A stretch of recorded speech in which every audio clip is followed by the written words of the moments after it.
बिस्मिल्लाहिर्रहमानिर्रहीम। अस्सलाम वालेकुम माय डियर स्टूडेंट्स।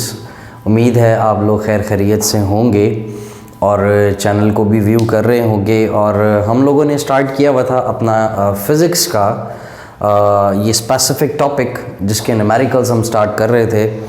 एंड उम्मीद है आप लोग पढ़ भी रहे होंगे। आपके अभी कुछ मंथ्स तक इंशाल्लाह आपके बोर्ड के सेशंस भी स्टार्ट होंगे और इंशाल्लाह I tried my level best कि उससे पहले मैं आपके जितने भी इस पूरी बुक के न्यूमेरिकल्स हैं मैं वो वाइंड अप करा दूंगा। रही बात बाकी स्केड्यूल्स की जो हमने प्लान किया हुआ था, I think chemistry then maths, particularly maths, सिर्फ इशू ये है कि मेरे पास टू मच बिज़ी क्योंकि home tuitions then academy on करना it's very tough for you. तो हर चीज़ को देखना समझना करना, फिर टाइम मैनेजमेंट जो है वो बहुत इशू हो जाता है। एंड लिटरली मैं अभी भी बहुत लेट फ्री हो रहा हूँ, बहुत ज़्यादा लेट। इवन दो कि सच्ची मैं बात बताऊँ तो मुझे अपने घर वालों से मिलने का भी टाइम नहीं मिलता। तो इंशाल्लाह मैं पूरी कोशिश करूँगा, ज़रूर करूँगा। आप दुआ किया करें मेरे लिए भी अपने लिए भी। तो बिस्मिल्लाह करते हैं। हमने अपने जो फर्स्ट लेक्चर था साउंड का उसमें हमने किया हुआ था बेसिकली हमने किए हुए थे न्यूमेरिकल्स। आज हम अपना 3 से लेकर 6 तक मैं इसमें न्यूमेरिकल्स करवा दूंगा। तो मैं आपको बताता हूं कि जो वेरी फर्स्ट थर्ड है ना, उसमें हमारे पास स्टेटमेंट बहुत ज़रूरी है। स्टेटमेंट को जब तक नहीं समझेंगे आपको न्यूमेरिकल्स, सच्ची में आपको बात बताऊं, न्यूमेरिकल समझ नहीं आने वाले।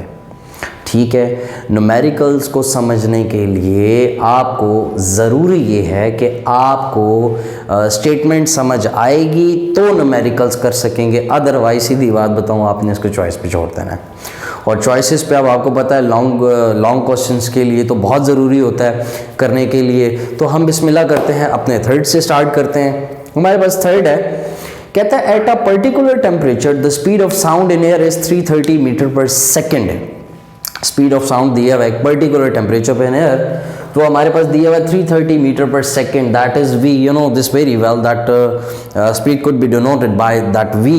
उसके बाद हमारे पास कहता है if the wave length is noted by note is 5 centimetre calculate. अच्छा, वेवलेंथ उसने दी हुई है 5 सेंटीमीटर। बहुत गलत बात है जी। वेव तो होती है हमारे पास मीटर्स में, तो सेंटीमीटर को मीटर में कन्वर्ट करना हो तो आपको पता है डिवाइड बाय 100 करते हैं। तो हमारे पास जो वेवलेंथ है तो वो आ जाएगी 0.05 मीटर। उसके बाद हमारे पास कहता है कि calculate the frequency. Is the frequency lies in the Audible range of a human ear. तो कहता है कि आप मुझे ये भी बता दो कि जो आपकी फ्रीक्वेंसी है कि ऑडिबल है या नहीं है, ये भी लाजमी बताओ। तो हमारे पास यहाँ पर वैल्यू हम लोग देखे हैं, हम लोग फ्रीक्वेंसी फाइंड आउट करनी है तो हमें स्पीड ऑफ फार्मूला आता है speed of sound in air का, that v equals to F lambda. अब v equals to F lambda, तो हमने बेसिकली फाइंड f करना है, तो ये लैम्डा जो है मल्टीप्लाई दूसरी तरफ जाके डिवाइड हो जाएगा। तो स्पीड बाय जो वेवलेंथ है वो हमारे पास आ जाएगी 330 by 0.05, so that is 6.6 multiply by 10 की पावर 3 आंसर आएगा। और साथ आपने हर्ट्ज भी लिख देना है। आई एम सॉरी, यहाँ पर 1 नहीं है, यहाँ पर आपके पास 3 है। तो आप बेशक करके चेक कर लें, तो ये आपका ह्यूमन ईयर की रेंज में लाई करेगी। Yes, it can be lie in between audible frequency of human ear. Correct. उसके बाद हमारे पास वेरी इंपॉर्टेंट है, शॉर्ट है बेसिकली। हमारे पास 11.4 कहता है a doctor count 72 heart beats in 1 minute. एक डॉक्टर है जिसने आपकी हार्ट बीट चेक की है, 72 हार्ट बीट्स आई हैं 1 मिनट में। 1 मिनट यानी कि 60 सेकेंड्स।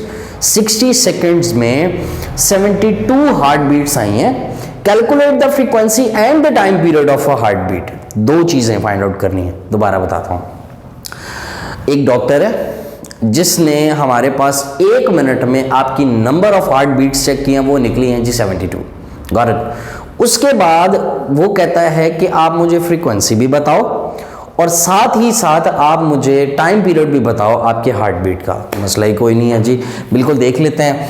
आप अगर यहाँ पर देखो ना, बिल्कुल यहाँ पर अगर आप देखो तो हमारे पास नंबर ऑफ हार्ट बीट्स हैं 72, टाइम हमारे पास है 1 मिनट का, यानी कि 60 सेकंड्स का। यूजली कोशिश किया करें 1.5 भी हो या 2 भी हो मिनट्स हो, तो कोशिश किया करें कि आप लोग इसको ना कन्वर्ट किया करें 60 में, ठीक है, सेकंड्स में कन्वर्ट किया करें।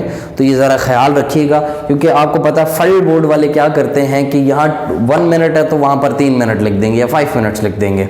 तो काइंडली कोशिश करना कि मिनट्स को पहले सेकंड्स में कन्वर्ट करना है।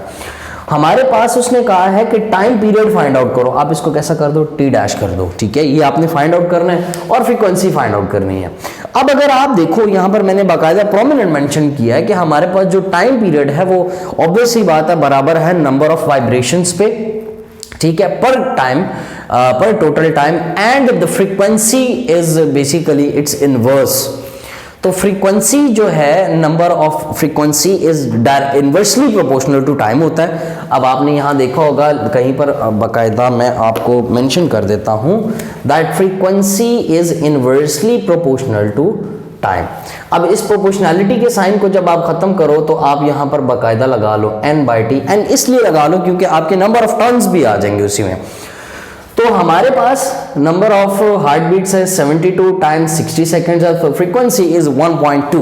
तो टाइम जो है ऑब्वियसली बात है, टाइम को इधर ले और फ्रीक्वेंसी इधर ले जाओ, तो हमारे पास टाइम पीरियड आ जाएगा 1/फ्रीक्वेंसी, 1/फ्रीक्वेंसी आई है 1.2 and you have got an answer like 0.83 seconds.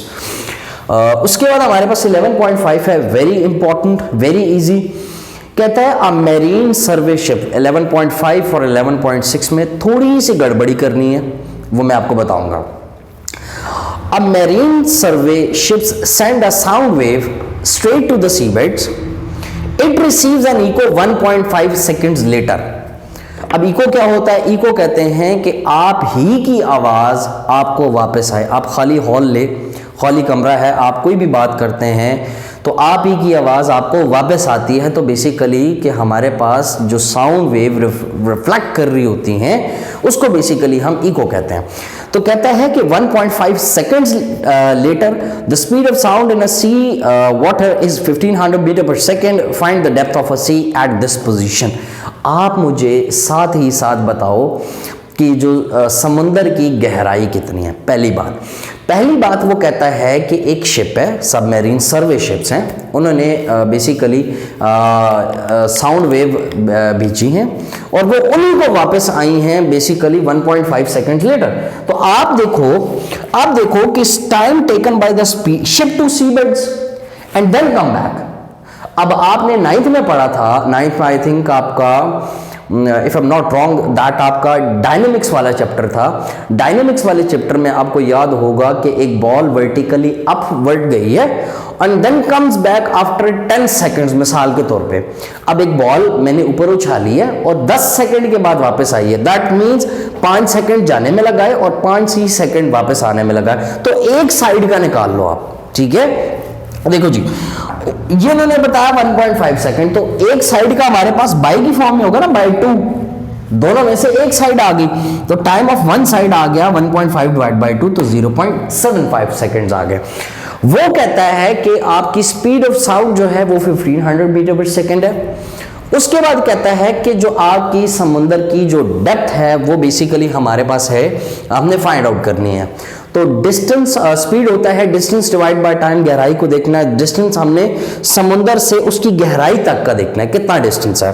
तो हम लोग डी को हम लोग एज अ डिस्टेंस ही कंसिडर कर रहे होते हैं। तो टाइम डिवाइड है, ऊपर जाकर मल्टी। अच्छा, अब टाइम कौन सा? बच्चे अक्सर गलती करते हैं, टाइम वो बेसिकली लिखते हैं ship to sea bed then it comes back. ये वो वाला टाइम नहीं लिखना, आपने एक साइड का टाइम लिखना है। दैट इज ऑफ हमारे पास 0.75 सेकेंड्स लगे हैं। तो ये डिवाइडर ऊपर जाके हमारे पास ये क्या कर जाएगा, मल्टीप्लाई कर देगा स्पीड के साथ। तो हमारे पास डेप्थ का आंसर आ जाएगा 1500 मल्टीप्लाई बाय 0.5। तो डिस्टेंस हमेशा मीटर में होता है, ख्याल रखना। इसके 0.5 मार्क्स होते हैं, ठीक है। आप यूनिट नहीं लिखेंगे, आपके 0.5 डिडक्ट हो जाएगा। उसके बाद हमारे पास अगर हम आ जाएं 11.6 पे, वेरी इजी। कहता है a student claps his hand near a cliff and heard his echo after 5 seconds. एक बच्चा, उसने ताली बजाई। मिसाल के तौर पे आपने मूवीज वगैरह में भी देखा होगा कि पहाड़ पे कोई आवाज भी लगाओ ना तो आप ही की आवाज वापस आती है, गॉट इट। इसने क्या किया, एक क्लैप की ताली बजाई और इसी की ताली की आवाज इसको 5 सेकंड बाद आई। वो बेसिकली इसने कहा कि जी मुझे 5 सेकंड बाद मिली है। कहता है कि what is the distance of the cliff from the student if the speed of sound v is taken at 346 metre per second. कहता है कि मैं आपको स्पीड बता देता हूं, बेसिकली 346 है और डिस्टेंस आपने फाइंड आउट करना है। टाइम टेकन बाय ई को 45 सेकेंड्स है, तो 5 सेकेंड्स हमारे पास आ जाएगा। आपको वन साइडेड का करो बाय 2 के साथ, जैसे same is the case over here you have done recently in a recent numerical that 11.5 कि आपने एक साइड का किया 5/2 दैट इज 2.5 सेकेंड्स। वेलोसिटी आपके पास दी हुई है 346 मीटर पर सेकेंड। तो हमारे पास डिस्टेंस फाइंड आउट करना है, तो डिस्टेंस के लिए हमारे पास वही स्पीड का फॉर्मूला आ जाएगा, डिस्टेंस डिवाइड बाय टाइम आ जाएगा। तो डिस्टेंस फाइंड आउट करना है, टाइम डिवाइड ऊपर जाके मल्टीप्लाई हो जाएगा। तो हमने टाइम ये वाला निकालना है, गॉट इट, ये वाला टाइम नहीं निकालना, ठीक है। तो हमारे पास आ जाएगा 346 multiply by 2.5 that is of 865 metres, ठीक है। उम्मीद है आप लोगों को समझ आई होगी। कोशिश किया करें कि न्यूमेरिकल्स के लिए ध्यान से पूरी वीडियोस देखा करें, आगे ना किया करें, और साथ ही साथ अपने दोस्तों को भी सेंड करें, लाजमी करें। उनको भी बताएं कि जी अगर कोई इशू हुआ तो आप यहाँ से इस चैनल को व्यू कर सकते हो, फिज़िक्स के लिए, केमिस्ट्री के लिए, मैथ्स के लिए। तो इंशाल्लाह मिलते हैं अपनी इसी तरह की कुछ इंटरेस्टिंग वीडियोस में, और मैं आपके लिए कुछ एक यूनिक वीडियो भी अपलोड करने लगा हूँ। तो stay tune with maths with Daniyal. तब तक के लिए अल्लाह हाफिज़।